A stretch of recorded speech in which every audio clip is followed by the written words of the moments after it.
Hello everyone, welcome to channel learn with ease. आज का topic है हमारा change in profit sharing ratio का, जिसमें हम सॉल्व करेंगे क्वेश्चन नंबर 10। और आज के लेसन में आप सीखोगे कि गुडविल को सुपर प्रॉफिट मेथड से कैसे कैलकुलेट किया जाता है। तो ये है आपका चैप्टर नंबर 3 डीके गोयल की बुक से, क्लास 12 अकाउंट्स के लिए।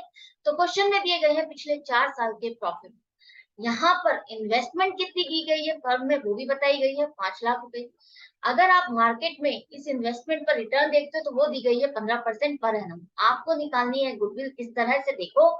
सबसे पहले आप एवरेज प्रॉफिट को कैलकुलेट करोगे, जैसे हम नॉर्मली कैलकुलेट करते हैं। यहाँ पर भी आपको एवरेज प्रॉफिट निकालते हुए abnormal loss, abnormal gain, income from investments या अकाउंटिंग मिस्टेक सभी को कंसीडर करना है। उन सभी के इफेक्ट को डालने के बाद आप जब एक्चुअल एवरेज प्रॉफिट पे पहुंच जाते हो, वही आपको लेना है।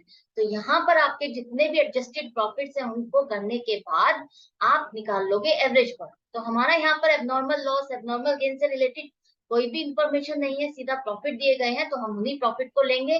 4 साल के हैं तो 4 से आप डिवाइड करोगे तो आपको मिल रहा है 1,20,000। इसका मतलब है आप हर साल 1,20,000 रुपए तो कमाते ही कमाते हो। आप अलग अलग फिगर ना देखो। अगर आप किसी को बताओगे तो आप क्या बताओगे, हाँ मुझे अपने बिजनेस में 1,20,000 रुपए का तो प्रॉफिट होता ही होता है हर साल। ये आपकी एवरेज प्रॉफिट का मीनिंग निकल के आ गया। अब आपको निकालना है, दूसरा स्टेप है नॉर्मल प्रॉफिट। नॉर्मल प्रॉफिट का मतलब है अगर आपने जो इन्वेस्टमेंट लगाई हुई है 5 लाख रुपए, इसको आप कहीं और इन्वेस्ट करते तो वहां से आपको कितना रिटर्न मिलता। तो वो रिटर्न आप अगर आप कैलकुलेट करोगे तो 5 लाख पर 15% के हिसाब से बनेगा 75,000। तो आप देखो आपको कितना प्रॉफिट हो रहा है, 1,20,000 आपके बिजनेस से। और अगर कहीं और इन्वेस्ट करते तो आपको पैसे मिलते 75,000। तो आपको अपने बिजनेस से क्या हो रहा है, प्रॉफिट ज्यादा हो रहा है, जिसे हम कहेंगे सुपर प्रॉफिट।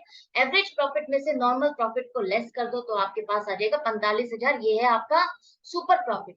अब इसी सुपर प्रॉफिट को लेकर के आपको 3 इयर्स परचेज लिखा है, तो 3 इयर्स परचेज से मल्टीप्लाई कर दो इस सुपर प्रॉफिट को। अभी तक आप एवरेज प्रॉफिट को लेकर के उसको मल्टीप्लाई करते थे, अब आपको सुपर प्रॉफिट को लेकर के मल्टीप्लाई करना है नंबर ऑफ इयर्स परचेज से, तो आपके पास आ जाएगी गुडविल 1,35,000। आई होप ये क्वेश्चन आपको समझ में आ गया, क्लियर हो गया। बहुत सिंपल मेथड है, उसी चीज की कंटिन्यूएशन है एवरेज प्रॉफिट। जैसा कि आप हर क्वेश्चन में सॉल्व करते आ रहे हो, उसी तरह से एवरेज प्रॉफिट को कैलकुलेट करना है आपको। फिर देखना है नेक्स्ट स्टेप, आपने जो कैपिटल लगाई है उस पर अगर आप रेट ऑफ रिटर्न देखते हो तो वो कितना बनता है। अगर आपका प्रॉफिट बिजनेस से ज्यादा हो रहा है नॉर्मल रेट ऑफ रिटर्न से, तो आपको होता है सुपर प्रॉफिट। और उसी सुपर प्रॉफिट को आप लेकर के जितना भी नंबर ऑफ ईयर्स दिए गए हैं उससे मल्टीप्लाई करोगे तो आपकी निकल आएगी गुडविल। तो मैं मिलूंगी आपसे नेक्स्ट वीडियो में नेक्स्ट क्वेश्चन के साथ। लेकिन आप अपनी प्रैक्टिस जारी रखना, प्रैक्टिस करते रहोगे, कॉन्सेप्ट्स आपके कंटिन्यूटी में रहेंगे, याद रहेंगे, आप इसके टच में रहोगे, भूलोगे नहीं आप। प्रैक्टिस के साथ साथ आपकी स्पीड भी इंक्रीज होगी। तो अच्छा लग रहा है, सीख रहे हो तो चैनल को सब्सक्राइब, लाइक, शेयर जरूर करो। ऑनलाइन क्लासेस के लिए आप मुझे व्हाट्सएप भी कर सकते हो। Good bye and take care.